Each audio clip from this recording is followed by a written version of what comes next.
at the beginning. Would you zoom Daniel in? S'il vous plaît. Or are you annoyed at being the new Daniel handler? No, it's fine. I can do it as well.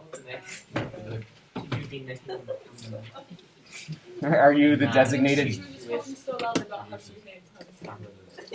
because Daniel in bio, he was like just expecting us to call him, Gotcha. even though he never like told us to do it. And he was like, "I'm waiting for the Google Meet at the end of class." Well, I don't have his link. I'll just send him a new link.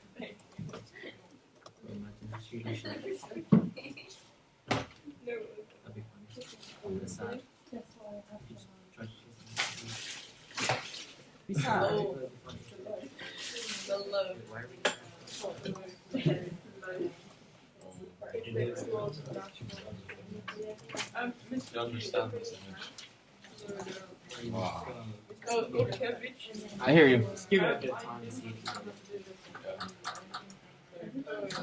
We usually have a dedicated time where we ask questions and all that good stuff. Did you tell Daniel? I shot him an email with the link in it. All right, homies, welcome back. I'm glad you made it. We were graphing a little bit last time we met, and if you have any homework questions, we'll check those out in a second. But first, I like exponents mostly because they lead to stupid memes like this. So that's gaga, and this is ra 2 times. You know about exponents, they're squared. So this is ra, and then there's 3 ahs, and then this part is particularly clever, I think. There's a distribution of Roma into 1, so 1 Roma, and then a Roma and a ma, so Roma, ma. And then 2 more gagas, gaga, ooh la la. The final romance. Don't ever and then I want to binge. I want to read around. Daniel just popped up. He's like, what is happening? Sorry, it's this.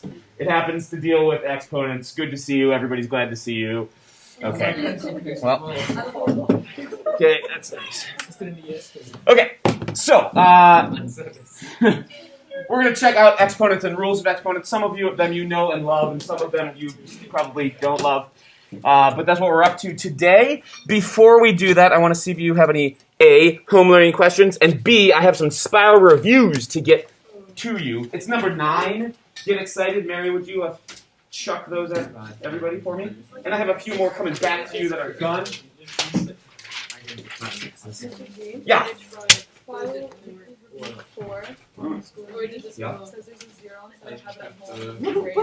Oh. Send me, just take a picture of it. Shoot. I got a 6 for it?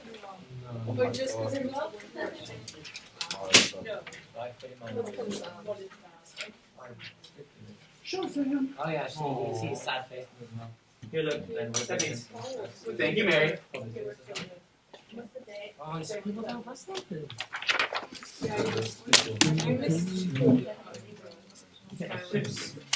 Daniel, barrel review. Here you go.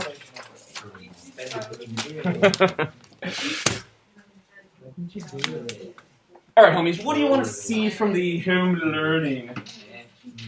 Let's go.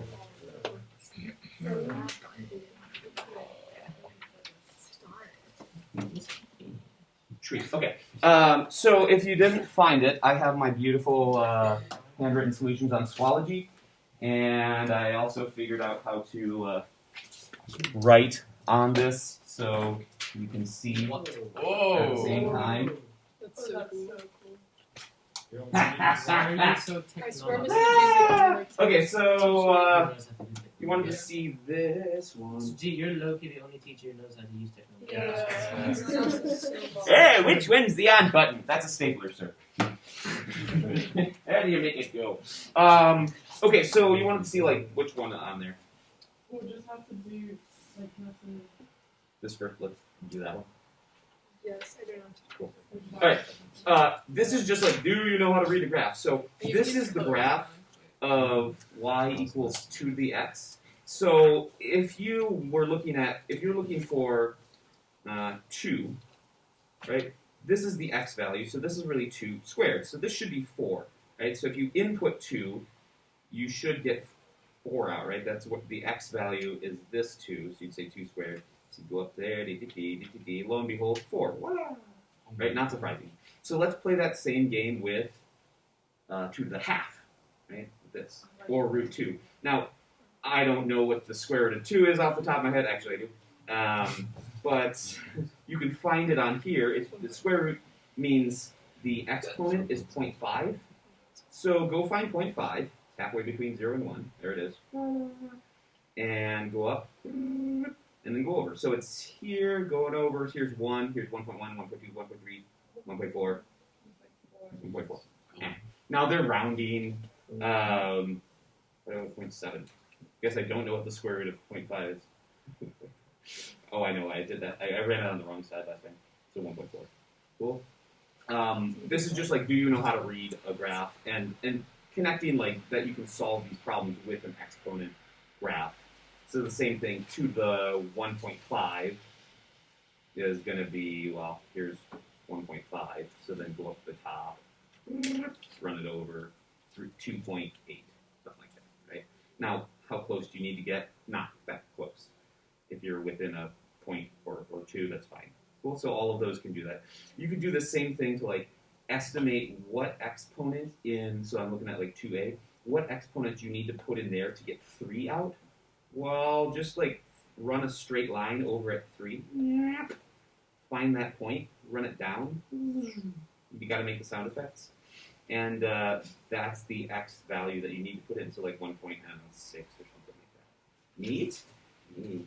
Again, that's not massive, but it just keeps helping you with these. A lot of these questions were a little bit redundant, so I hope that if you can graph a few of them, like I hope you did this first page and graphed all of these bits. And then, you know, after that, once you can graph, you're good to go, I think. Tools? Any others that you were interested in seeing? This was a graphing calculator one. I can show you that. But it's just like making y1 equal to y2. And the rest was graphy graph. These were a little challenging because you had to infer what the base was, judging by how the y goes up. So our y goes from 1/5 to 1 to 5. So you're multiplying by 5, right? So this is base 5. And then we have to decide how it's moved over. Well, this point, this point should usually be on the y-axis. Usually these points go through 0, 1. So it usually goes like this. So this guy's been moved over to here, 2, 1. So it's been moved over by 2, hence that. Neat? So I think this is the hardest part. I think if you can read the graphs and make the equation, awesome. What? Moving on? Moving on.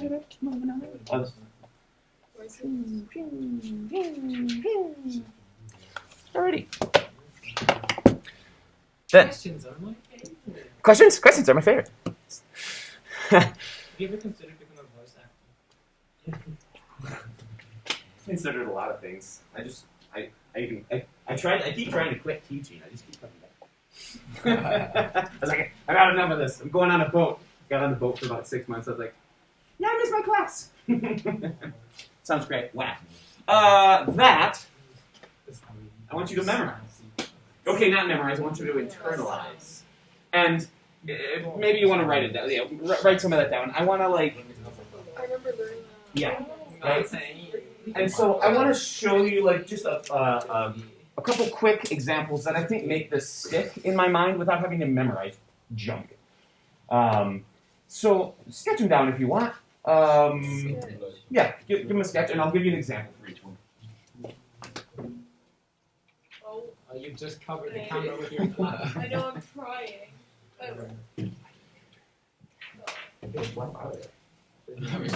The day we created for school.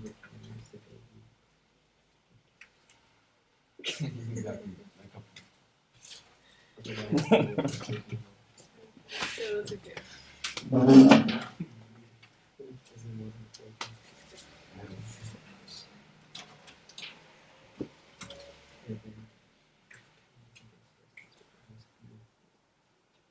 I did say that. That'd be so Sure. Imagine thinking.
So the hard part about exponents is there's so many blessed rules. And instead of trying to memorize it like that with A's and stuff, I'll just go back if I'm not sure about a procedure. I'll just go back and like try something that's really basic and make sure it works. For example, a to the m times a times a to the n equals a to the n plus n. Like what? That sounds like bogus to me. So let's try something with like a little more concrete. X squared times x cubed. X squared is squared means multiplied by itself. Cubed means multiplied by itself. They're being multiplied. So instead of having 2 multiplied and 3 multiplied, we just have 5 of them, which is 2 plus 3. Right? So that makes sense. This technique, just like stop, take it back, try it quick. That helps me when I run into something like this, and I want to call this, if this is x squared plus x cubed, I can't do that, right? Because the plus breaks up this repetitive multiplication. And so here, this can't be simplified. X squared plus x cubed. We got to just leave it, right? You could do some factoring or other things. But just writing out something simple takes me a second, and sometimes it just takes me doing this, writing this out, to be like, oh yeah, right, I add those. If it's been a while, if I'm under pressure from the test, or whatever, right? I have a screaming child in the background, which happens sometimes. Great, so that's fine, so that makes sense. To me, x is 2 plus 3 because of that. We can do the same thing with this. I know you subtract those exponents. They tell me that I should subtract them. But if you played the same game with x to the 5th and x squared, I'm looking at this one now, they say you should subtract them. Well, x to the 5th is 5 x's all laid out and multiplied nicely, and 2 x's. And that thing really is, you can break up multiplication like this. There's those two and those two. And then what's left over is that. That's a 1. Shazam! That's a 1. Shazam! And you're just left with x cubed. So it makes sense that you should say 5 minus 2, because you're removing 2 from of those 5. Right? Now that definitely like seems really approachable and basic when you're sitting here and everything's chill. But when you're under fire, like, write it out. It helps. Same idea when you're here. And this is a power on a power. If you were talking about x squared cubed, that's a power on a power. How do you connect those? Do you add them? This says multiply, but like I want to feel like I should multiply. X squared is just x cubed means multiply whatever's inside 3 times. This is 1, 2, 3, 4, 5, 6 x's, which is 2 times 3. So just like pull back, write it out just a little bit, and it makes sense. Similarly, for this one, if you have like 2x cubed, a times b, 2 times x cubed, this really means I've got a 2 times an x, times a 2 times an x, times a 2 times an x. 3 of them. Get all the 2's together. It's the transitive property of multiplication. You can multiply in whatever order you want. So I've got 3 2's and 3 3's. It's like distribution, but just be careful with it because you can't distribute this in. It doesn't work. You have to like multiply it by itself by itself. This is a multiplication inside. It works. Once the addition comes in, it blows up your mathematical life. Yeah, 8. Yes. Cool. And then similarly for this last one, if you had x over 2 cubed, it really means that I had x over 2 multiplied by itself 3 times. And when you multiply, this is multiplying fractions. You multiply everything on top, everything on the bottom, which really means you can distribute that 3 in there.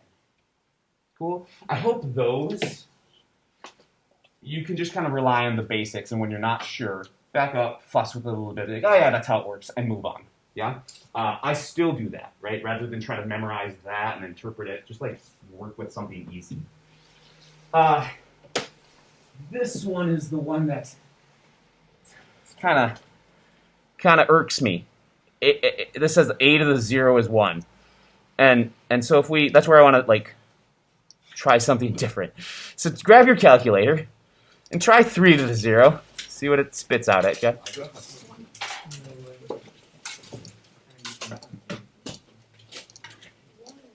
One. Okay. Like this. Oops. No. Okay. One. It's also 1. No way, that's crazy. 5 to the 0. Insane.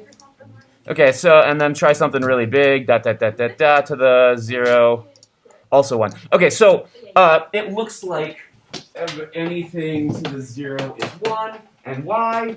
Because your calculator said so, and you should trust, just blind faith, trust it, right? Oh, hey, by the way, Thursday the 14th is Bring Your Math Teacher $1 Million Day. Just blind faith, you should trust that. Right. Now, I want to know why that happens, and this is one of the reasons that happens. Maybe make that little list for me. It'll help us with 2 things. So give me 2 to the 4th, 2 to the 3rd, 2 to the 2nd, 2 to the 1st, and stop like there.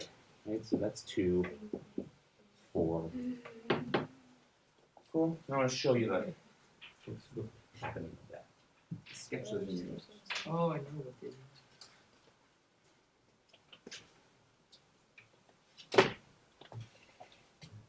Can you see? Yeah. Not you. So. Welcome to your table.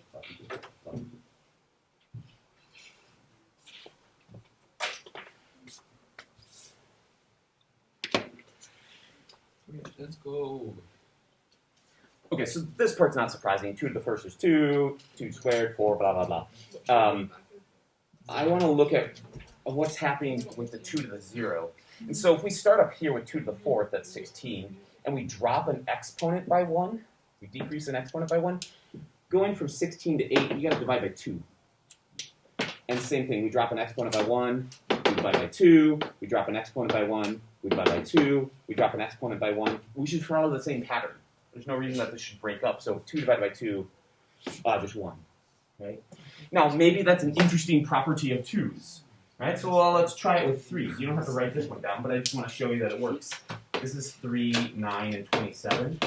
As you drop an exponent, how do you go from there to there? Divide by 3. How do you go from there to there? Divide by 3. How do you go from here to there? Oh, also divide by 3.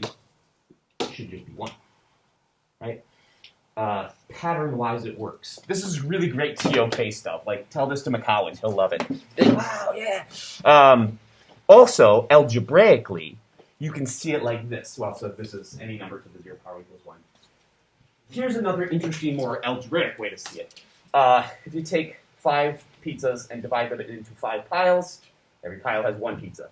Not a surprise. So therefore, if you took, for example, 4 to the 3rd, and divided by 4 to the 3rd, it's the same thing. You should get 1. You can find the number and find the number if you want, and divide, it's 1. We just saw that if you took 2 to the 5th and 2 to the 3rd, you should subtract those. So this should be 2 to the 2nd, right? You'd subtract those 2. So if we started with the same dang thing, running with the mouse. If we started with this, just it divided by itself should give you 1. But if you play this game with it, what should you do with those exponents? Subtract them. And if you go 3 minus 3, you get what? 3 minus 3, you get 4 to the 0. So if I started with this, and I got 1, and I started with the same thing, and I got 4 to the 0, what does that say about 4 to the 0? It's the same thing, right? You can do this with x's or y's and all sorts of variables. It works. I think that's cool to see it in multiple ways. Neat? Super neat. Okay. Second fun time is with negative exponents, right? This, what are you doing here? Get out of here. This thing, they said a to the negative n is 1 over a to the n. That sounds whack, right? But this is the exact same thing. Follow the pattern. 16, 8, 4, 2. This was 1. We're dividing by 2 each time. Going down. And so if we drop that exponent one more, we still divide by 2. And 1 divided by 2 is 1 over 2. And just for sake of humoring me, maybe call it 1 over 2 to the first. I'll show you why in a second.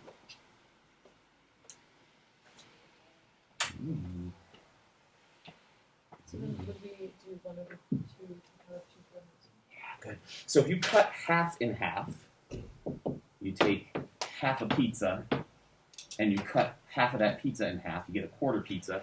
And so this is 1/4, yes, but maybe write it as 1 over 2 squared, because 4 is 2 squared. And if you cut a quarter pizza in half, you get an eighth of pizza. This is 1 over 8. We could leave it like that, but maybe let's call it 1 over 2 cubed. What do you see as the relationship between 2 to the negative 1 is the same thing as a half. 2 to the negative 2 is 1 over 2 squared. Sorry about the color change. Right? This is 1 over 2 to the third. Right? This negative just puts all of this stuff in the denominator. That negative is 1 over all of that. So this thing is true. Follows this pattern. Not surprising? Happy with that? You could do the same thing with the 3's. Right? This was 3, this was 1. We're dividing by 3, so this is 1/3, which is 1 over 3 to the 1. If you do it again, this is 1 over 9, which is 1 over 3 squared. Not surprising. We can play the same game if our exponent in the denominator is negative 2. So this is true. Think about this. 1 over x to the negative 2. If you were doing that, this is really like saying 1 over x squared. Right? This is the technique we just did. If you ignore this over, this is this, right? Great. If you divide a fraction, you take this, you say 1 divided by this thing. I'm just kind of rewriting it in a more basic way. You would multiply by the reciprocal. And what do you get? X squared. Or maybe more illustratively, x squared over 1, right? All this does, this brings this mess up to the numerator. I consider these little elevator buttons. And so if you see something like 2 to the negative 5 over 3 to the negative 2 times 4 to the 5, just giving you a gross example. This brings this piece down to the denominator. Same thing, no negative. This brings this piece up to the numerator. And the 4 to the 5 is stuck in the dungeon because it has no elevator button. Cool? So you can simplify if you want. Don't care. I just want to show you that motion. Neat? Lovely. For our last trick. Fractions. You love exponents. Why not throw fractions in there? People love fractions. It's great to combine them. Actually, we spend so much time on this because my calculus students right now are getting beaten up with calculus. Calculus is easy, but it's the fractions that come into play because here, I'll show you calculus. You go like this, you go like there's your function. If you want to take the derivative, you multiply that by that, 6, and you drop that by 1. Like, I can teach my daughter to do that. She has no idea what she's doing, but that's okay. Sometimes this isn't a pretty number. It's like that, right? And you can still do that. You say 3 times negative a half is negative 3 halves x, and then you drop that by 1, which means it would be negative 3 halves also. Look, powers with nasty negative exponents with fractions and stuff. That's why we're doing this, is because it comes back to haunt you. So don't be like, I'll never see this again. You'll very much see it next year right now. And it's fun. So let's try them out. This is the property that like x to the half is the same thing as square root of x. You can write that down if you want. But here's sort of an illustration of maybe why that would be the case. If you had 9 to the half and 9 to the half, I'm pretending I don't know what those are. But I do know if I have the same base and I multiply and I add those exponents together. And half gives you 1, and 9 to the 1 is just 9. Fine. That's not very surprising. But if you thought about this, not as 9 to the half, but just as like m, and you multiply it by another m, this would be like something times itself gives you 9. Those two somethings have to be the square root of 9, right? Because like if you say m times itself and I get 9, each of those have to be the square root. Right? You could even do it by coupling those together and then taking the square root. You'd say square root. So square root of m squared is square root of 9. So m is the square root of 9. Right? Long story short, when you have a root with a square in there, square root of 9, it's the same thing as saying like that half. Right? So maybe you want to write it out like that. Or did they do a last time? What are they using here? All right. Shabam. All right, let's go back. So let me show you why, how you might use that property. I'll do one and I'll have you do one, and then we'll be done. Oh, there they go. There they go. That's a good point. The idea behind that is that you pick the form that works the best for you. It's just like having the right tool. So if you're working with exponents and everything's kind of an exponent, it's using like exponent form, and you're kind of on a roll with that, use the exponent version. But if you got a lot of square roots and you're coupling square roots together and putting things like that, switch it to square root. So like use whatever's easiest for you. It's just a tool. So let me give you an example, and I'll have you do another one. Here's 4 to the 3/2. That sounds terrible. So let's try to make it a little bit better. Look at that. I might call this 4 to the 3 times a half power. 3/2 is 3 times a half. You don't have to go through every little step, but sometimes it helps me see it. This is you could call this now 4 to the 3rd times or to the half. That's the power of a power. You could figure out 4 to the 3rd. 4 times 4, 16 times 4, 64. And to the half is really a square root. So you could really call this root 64. And that's 8. Huh. Right? Not so gnarly. But another interesting way to do this is to switch these around. I know like 3 times a half is the same as half times a 3. And then you could run it. So I just switch these. Bing. Being strategic. I'm going to call this 4 to the half all to the 3rd power. Again, I'm writing a lot of steps because I want you to see it. You can kind of take some jumps if you'd like. 4 to the half is just root 4. Cubed. Root 4 is 2. Cubed. 2 cubed.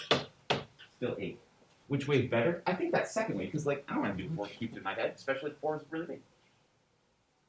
You try that with that. I hope you can do 27 to the 4th power in your head. Yeah, same. You should be able to do it.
Great. Okay, so here's one way to run it. 4/3 is 4 times a third.